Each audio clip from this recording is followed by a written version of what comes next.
What's going on, guys? Bust Up A6 here, back to another video, and today I'm here doing my Raw review from Orlando, Florida.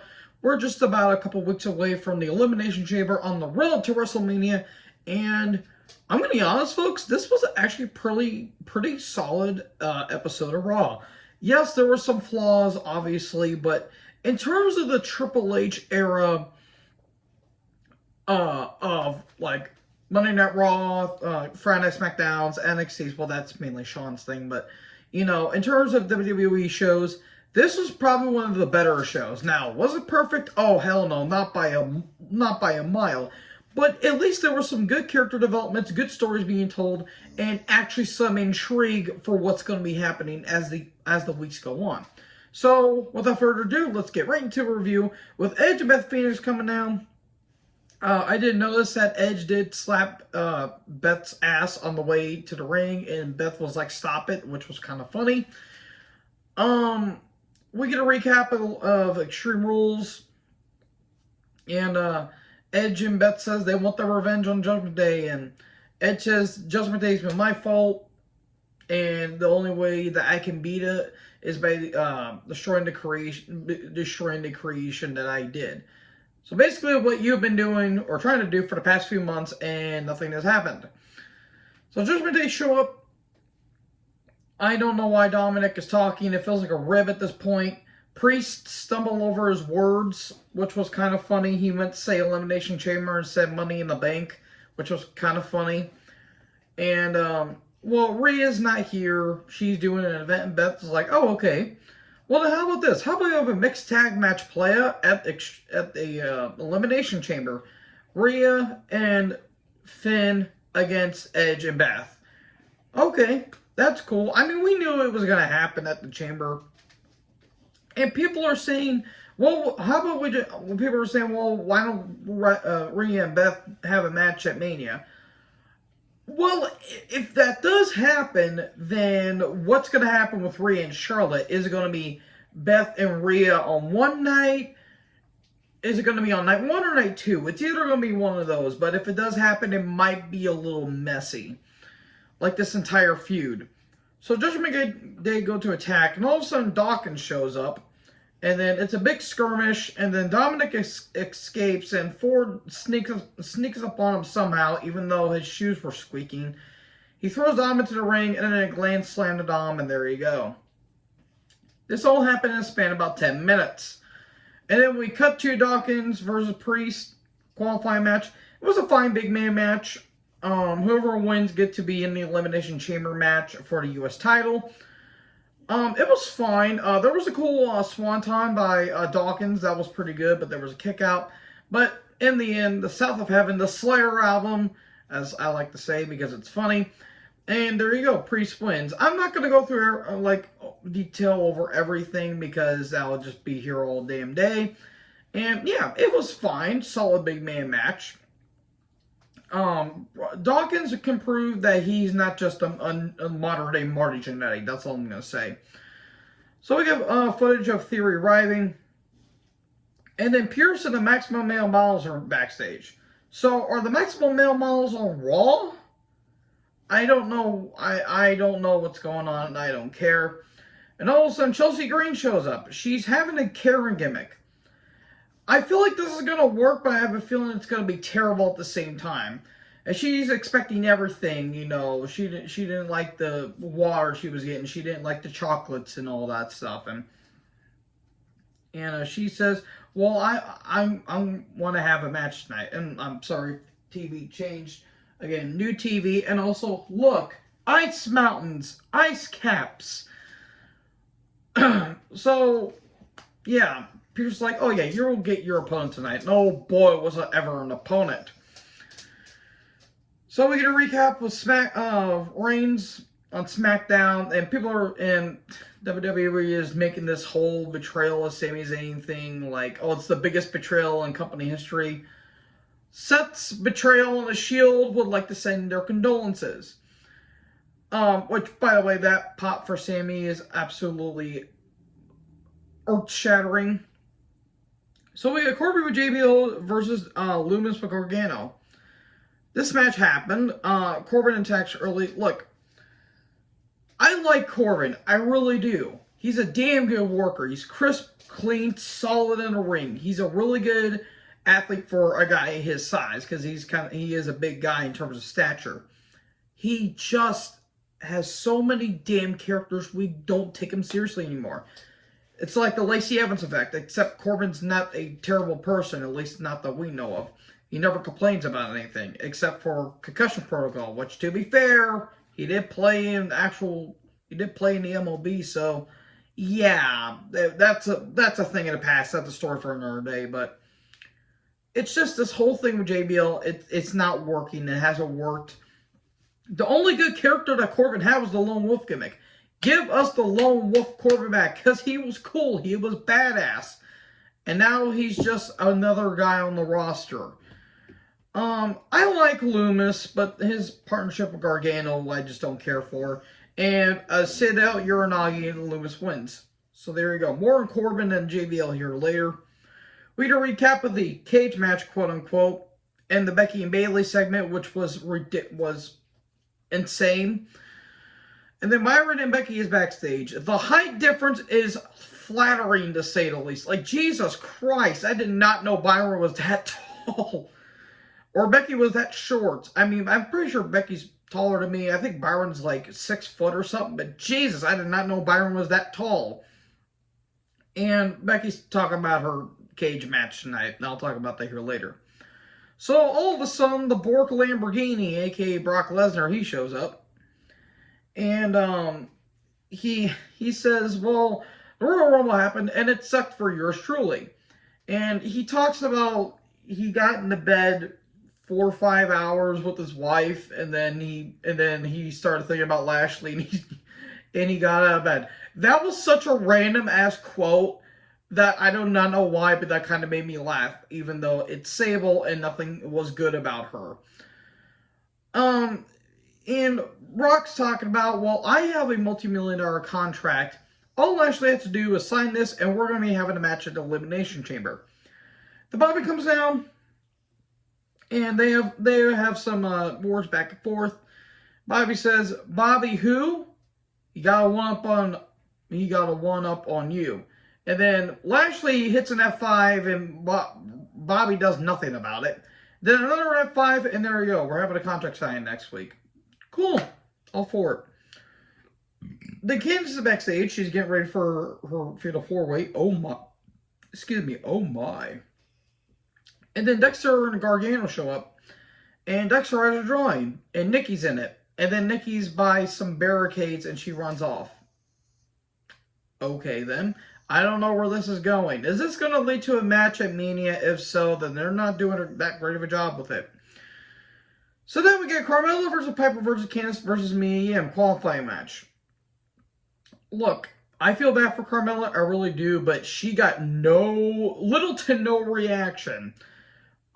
They made Piper look like a monster in this, which I did appreciate. There was a cool moment where Carmella was trying to get pins on Mia and Candice, and then Piper comes out of nowhere, just splashes on all 3 of them. That was pretty cool.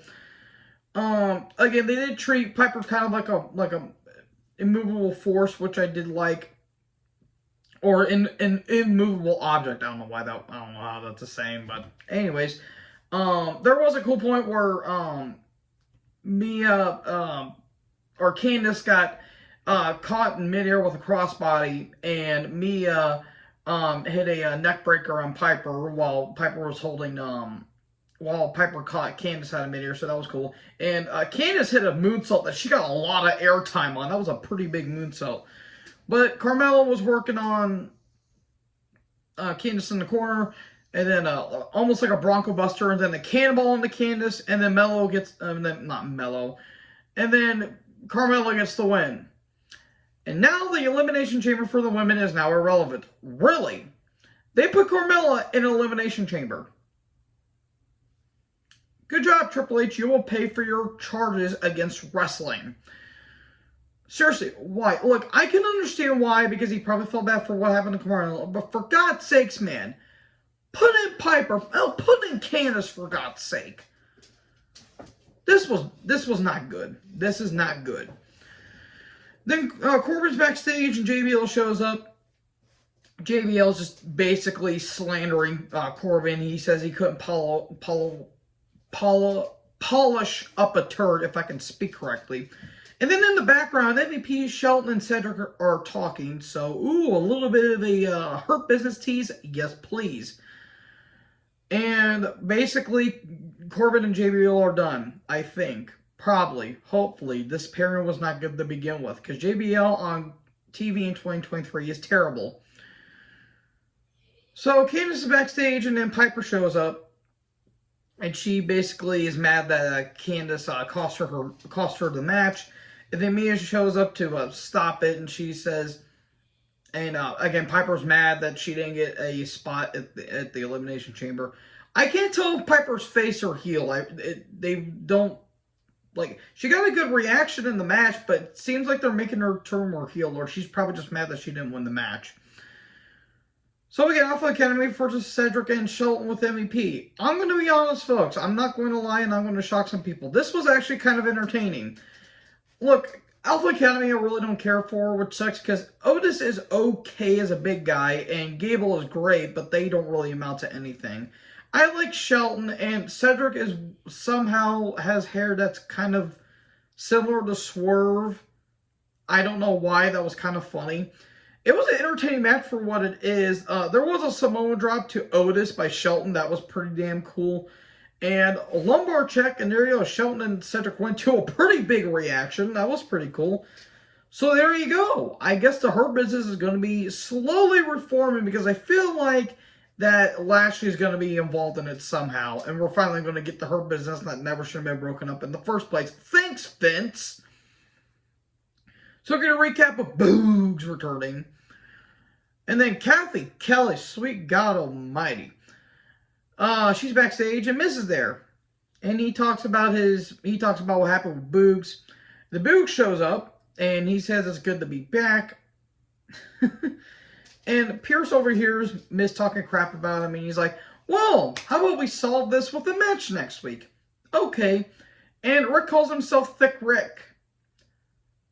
I just now had an image in my head that I wish I could take out. And he has a flex bar in some ways, so okay. I like Rick Boogs. He's got a lot of energy and a lot of enthusiasm, so I'll appreciate that. So, Chelsea Green then shows up and she says, I'm ready for my match. Don't disappoint me. Oh, trust me. We'll get to that here in a second. And then we get Ozzy getting the best metal and rock performance from his latest album, Patient Number 9. Who in God's green earth actually decided to give him that? That was not a good album, folks. That was a bad album. That was not a good album. That album was pretty terrible. Because Ozzy can't go anymore. And he's basically kind of announced his retirement. About 20 years too late.